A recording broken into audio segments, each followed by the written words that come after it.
Right.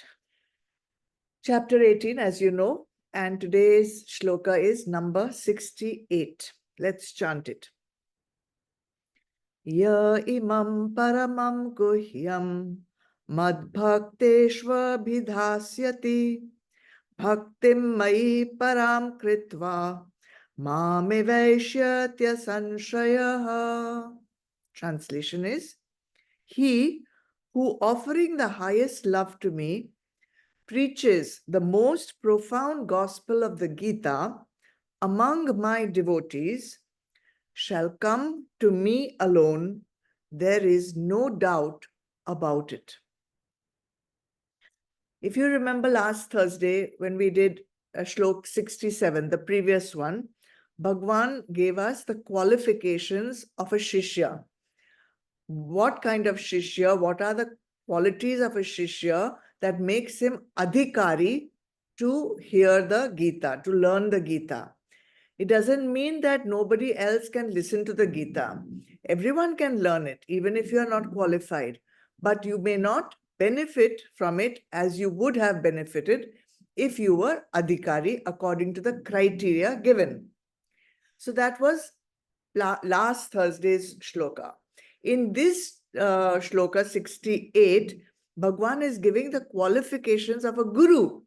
So not only does the Shishya have to be of a particular kind, of a particular caliber, but a guru also needs to have some qualifications. So Bhagwan says, he who preaches the most profound gospel of the Gita. So he who preaches, the word here used is abhidhasyati. What does it mean to preach the Gita? It is not, it is basically someone who's taking the shlokas, who's explaining the meaning of the shlokas. He's extracting the teaching from the shlokas and giving updesh to the students, and also making them do swadhyay. So preaching here doesn't just mean that you preach, that you just give a lecture and you do not give any learning from it, or you do not guide the shishyas on their path. It doesn't mean someone who is just chanting or someone who even probably knows the entire Gita by heart. So here preaching really means someone who is extracting the essence of the teaching from the Shastra and imparting it to the student. So what exactly is the guru supposed to be teaching? Bhagwan calls it paramam guhyamam. Most profound secret, most profound. So why is it a secret? I mean, everyone can open the Gita and read. So what is the secret? The secret is what the guru is extracting from the shlokas, because that what is being extracted, the sar, the nectar, is the secret technique of liberation, which is obviously not available to everyone. Everyone is bound by dukh, everyone is bound by sansar, everyone is bound by the cycles of life and death repeatedly again and again. This secret, paramam guhyamam, is the secret of coming out of this chakkar of life and death. And that is the whole purpose of the Gita. The highest purpose of life is the purpose of Gita, to take you out of this cycle of life and death. Already we saw who is not to be given this teaching. Why should you not give it? Because it will be a waste of time. It will be a waste of energy of the guru also, as well as of the shishya. So what was, quick recap, who is not entitled to this knowledge? A tapaskaya, the one who doesn't do any tapasya, who doesn't do any austerities. Na bhaktaya, the one who is not a bhakt. A shushrushrave, one who doesn't do any seva, or doesn't want to even hear the teachings. Two meanings are there of that. And abhyasuyati, who keeps finding fault with all the teachings, will always find some devil's advocate he will be. So the very first qualification that the guru must have is to be able to see who among the students is adhikari and who is not adhikari for this knowledge. Those who are adhikari, Bhagwan calls them mad bhakteshu, my devotees, my devotees. So from all the four criteria that we just mentioned, Bhagwan is saying at least be a bhakt.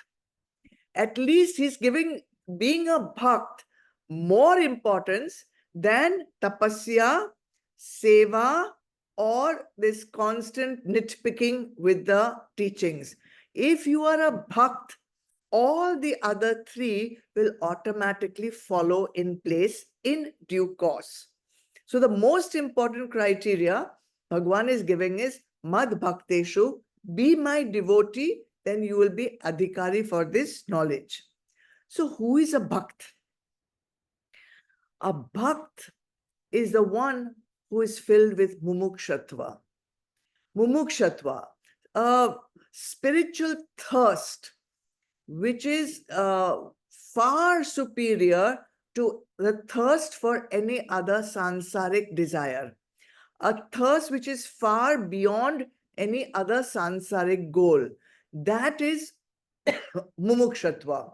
For that, the bhakt should have shraddha. For that, the bhakt should have devotion, reverence. For what? For the teachings, for the guru, for Parameshwar, for the rishis who have given this teaching, and to all the lineage of Mahatmas who have passed this knowledge from generation to generation. Such a person is called bhakt. And to such a person, Bhagwan says, impart the knowledge, it will result in a fruit. Otherwise, impart the knowledge to others, there will be no fruit that comes out of that exercise. Such a true adhikari bhakt was Arjun. Arjun listened to all, and at the end of it, which we will see in another couple of weeks, his moha was destroyed. His entire confusion, his attachment to sansar, everything became clear. And he said, I will do as you say. That kind of adhikari, he will not be, nitpicking the teachings. He will not be taking some of the teachings which are comfortable for him and then ignoring the rest. For him, he will not be even evaluating the teachings. It will not be an intellectual exercise for him. Bhagwan says, in the Bhashya, he says that true bhakt will listen as if, I'm quoting, he will listen as if he is drinking divine nectar. He is being given Amrit and he's drinking that Amrit. It's not a question of picking fault or even using his intellect to see whether this information is right or wrong. So what are the other qualifications? First is to find such a bhakt. What other qualifications? Bhagwan says, Bhaktim mai param kritva. Don't forget, the qualifications we are talking about here are the qualifications of a guru. So how should this guru be imparting this knowledge? He says the guru should be imparting this knowledge, offering the highest love to me, to Bhagwan. So let's see these 3-4 words. What do they imply? First and foremost, it is clearly to be understood that this is not a commodity that needs to be sold. You cannot sell this knowledge. The guru cannot impart this knowledge for any monetary gains, right? So that's the first qualification of a true guru. Secondly, then what makes him do this function? Bhagwan says the teacher of the Gita offers himself as a service to Bhagwan. The Guru or the one who's teaching this knowledge is doing seva to Bhagwan. It is Bhagwan's work. He is doing Bhagwan's work for Bhagwan. It's a seva to Bhagwan. And what about his connection with the Shishyas? So it is a seva to Bhagwan, and it is love for the Shishyas, because of which the Guru will do this. The teaching is going directly from the heart of the Guru to the heart of the Shishya. But is the Shishya's heart ready to receive it? If the Shishya's heart is already filled up with hundreds of goals, hundreds of desires, hundreds of ambitions, or even one very all-consuming desire, then there will be no place for this knowledge to enter his heart. It will go from the heart of the Guru, but it will not enter the heart of the Shishya. Therefore, it will be a waste. So, the heart of the Shishya should be shesh, empty, ready to receive this knowledge. And when it is empty and it receives it, the very fact of receiving that knowledge will make that Shishya experience Shanti, peace. It will be like nectar only, drinking that nectar. Who can do such a seva? That all the life is being dedicated as seva to Bhagwan, love for the Shishya. Who can do such a seva? Only one who has realized the self will be able to do this authentically. Only such a person can authentically say, do this sadhana, this will be the result. Why? Because it's tried, because it's tested, and because it's proven to work. So that is another qualification of the Guru, that whatever he speaks, he should have tried it himself. And when it has worked, then only he is not just producing some high funda knowledge without any basis of whether it is working or not working. Now just imagine that this Guru has reached the pinnacle of his spiritual quest. He has found what he has found. He could very well choose to simply sit quietly, enjoy that peace, revel in that joy, sip the nectar of his Anand, stay in solitude. He can stay in Samadhi all day. Yet, Bhagwan says, he chooses to forego all that, to put that aside and do seva of Bhagwan. He chooses to forego all that, enter sansar again, because you have to enter sansar to teach. And instead of just being content within himself, he comes forth and does this seva to Bhagwan for the love of his Shishyas.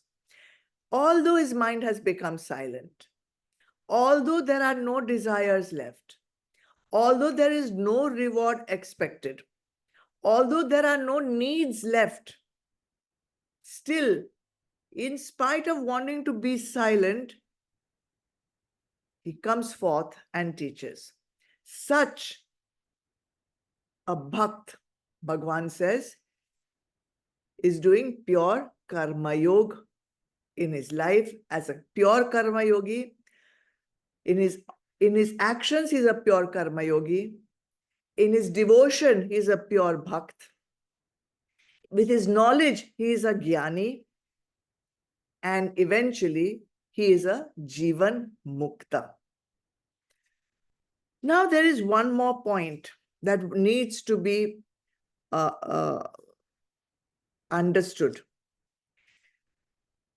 There are 3 debts that each of us has in this lifetime.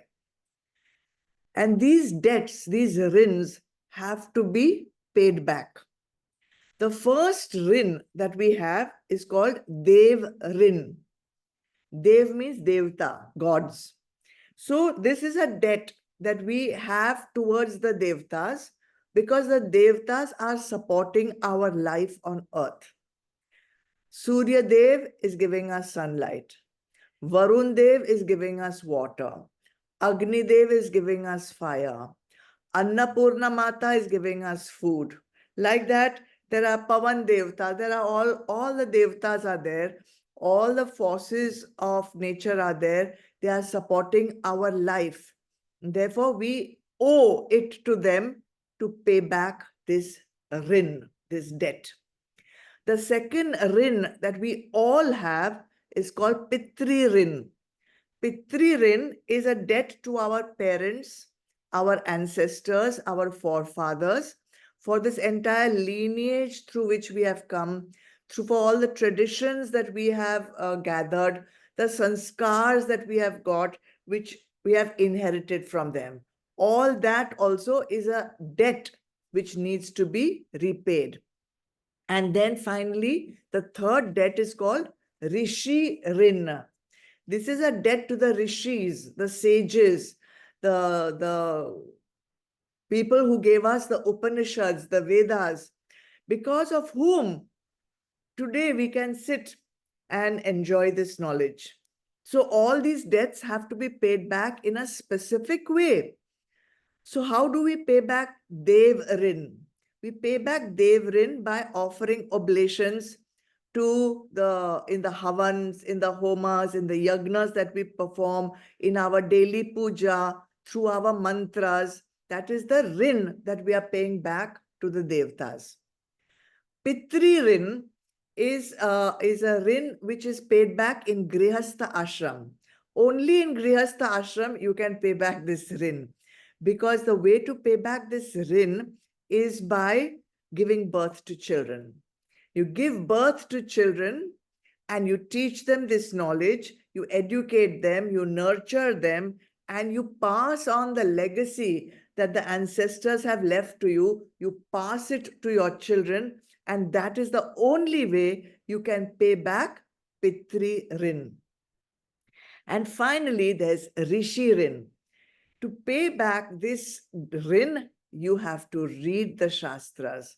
You have to study the Shastras. You have to live the Shastras. You have to learn the scriptures and then impart this same knowledge to others who are adhikari. This can be done only in Brahmacharya ashram and in Sannyas ashram. So this rin is paid back in Brahmacharya and Sannyas ashram. Pitri Rin is paid back in Grihastha ashram, and Dev Rin is paid back in Brahmacharya, Grihastha, and Vanaprastha ashram, not in Sannyas ashram. So this person, coming back to the shloka, who is dedicating his life as a seva to Bhagwan, and out of unconditional love for the Shishyas, he has learned this knowledge and he's teaching this knowledge to others. He is paying back Rishi Rin. This is also another qualification required of the Guru. So, what will be the fruit of this offering of devotion? In this shloka, Bhagwan says, Mame Vaishyatya asanshayah. He shall come to me alone. There is no doubt about it. The one who is doing this work out of pure love, out of pure devotion, out of pure samarpan bhav, he will be freed from the cycle of life and death.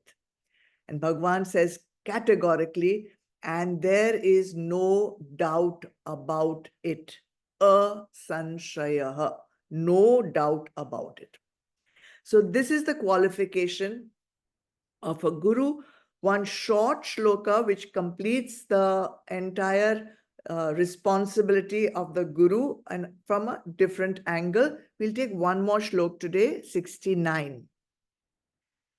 Na cha tasman manushyeshu kaschin me priyakritamaha bhavita na cha me tasmat anya priyataro bhuvi.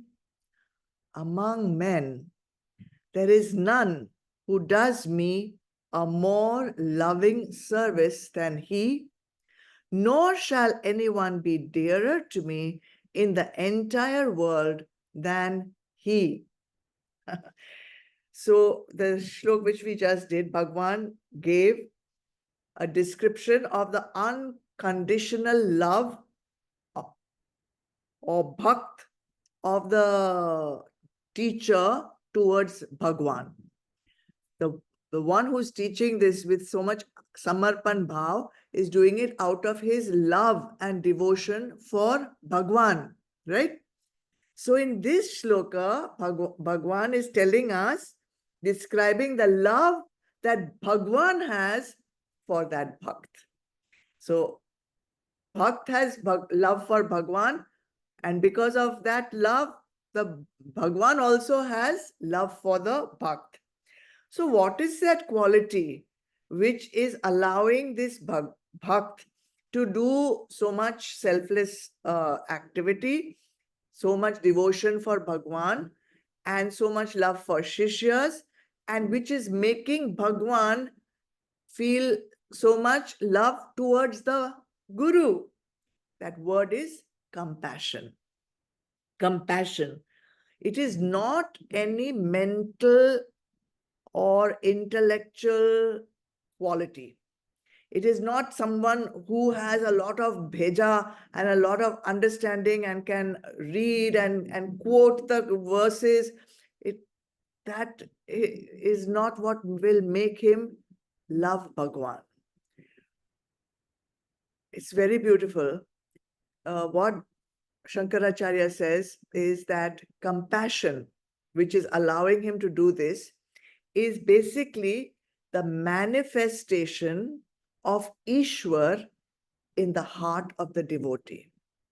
Now, we all have already learned, even in Ishavasya Upanishad, we learned that Ishwar resides in the heart, right? Even in Gita, we learned it a couple of weeks back. The bhakt is now making contact with that Ishwar in the heart. And the phal of that contact with Ishwar in the heart makes Ishwar manifest himself in the work that the bhakt does, and that expresses itself as compassion. In Chandogya Upanishad also, Bhagwan Shankaracharya in his Bhashya describes this bhakt who has made contact with Bhagwan in his heart, and the quote I read in English, of course, inwardly, his mind has entered a realm where he feels the embrace of Bhagwan. He's feeling the embrace of Bhagwan.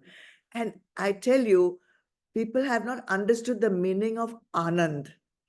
They think that you will not feel any dukh. There will be no more dukh in your life. You will always be ha ha hoo hoo. No, that Anand, that you feel with contact with Bhagwan in your heart, is the embrace of Bhagwan. Embrace, feel, if you can ever imagine the embrace of your mother, the embrace of your loved one, where you feel so safe, where you feel so cared for, where you feel so protected. That is the Anand, that nothing else matters in the world. Whatever be those dukhs, whatever be other things going on, inside you feel the embrace of Bhagwan. And that, what Bhagwan calls compassion here, it expresses itself as compassion, but you feel it inside as Anand, Sat Chit Anand. So this compassion is Ishwar manifesting himself in the seva that the bhakt is doing. And because it's coming from Ishwar, it is being done selflessly. So seva is of so many different kinds. You can do any material donation you give, that is also a seva. You give money, you give clothes, you give food, that is a seva. Physical work that you can offer, that is also a seva. Cooking, cleaning, sweeping, etc. Then when you solve problems for others, that also can be a seva. When you are sharing intellectual knowledge, that is also a seva. But the seva Bhagwan is talking about here is imparting spiritual knowledge.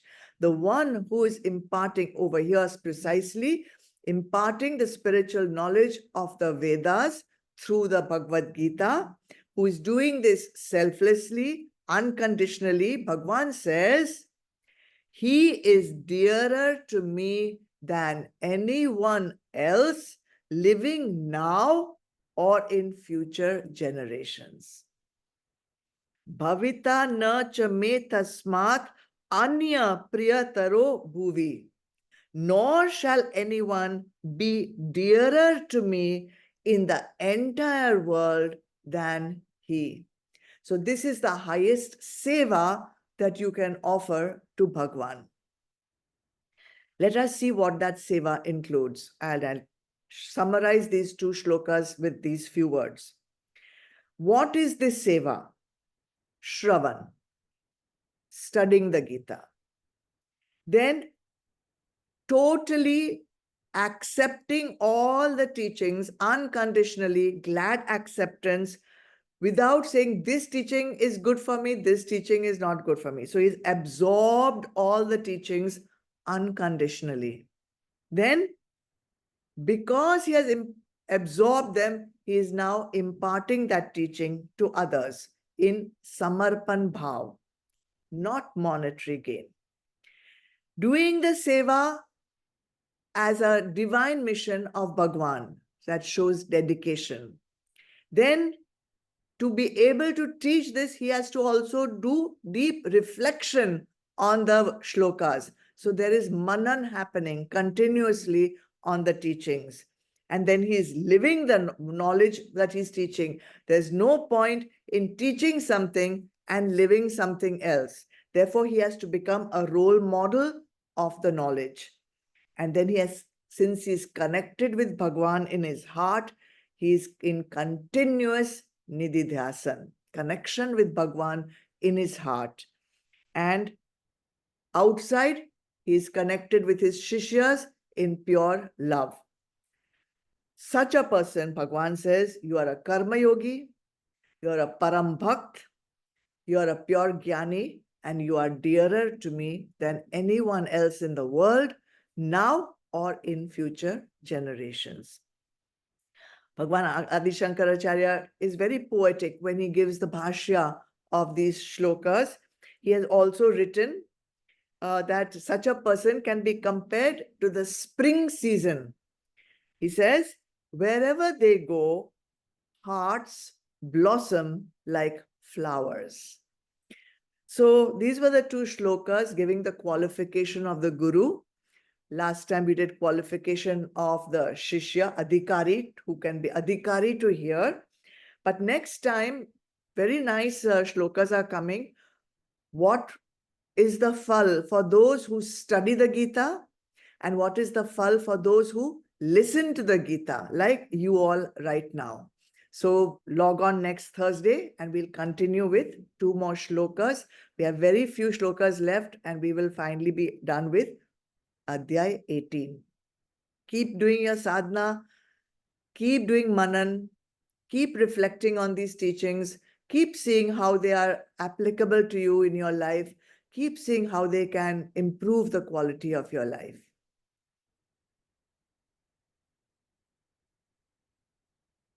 Oh.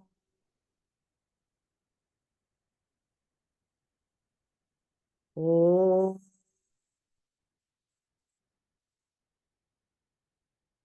Oh.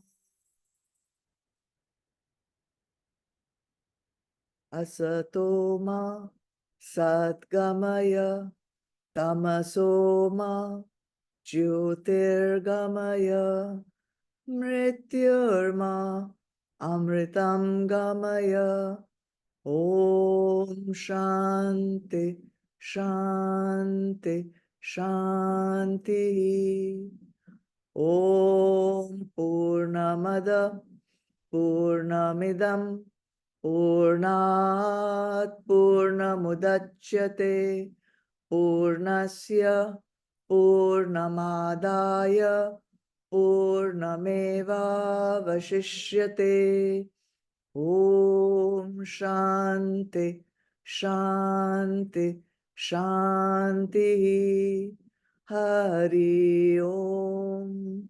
Shri Gurubhyo Namaha. Hari Om. Chidarpanam. Jai Gurudev.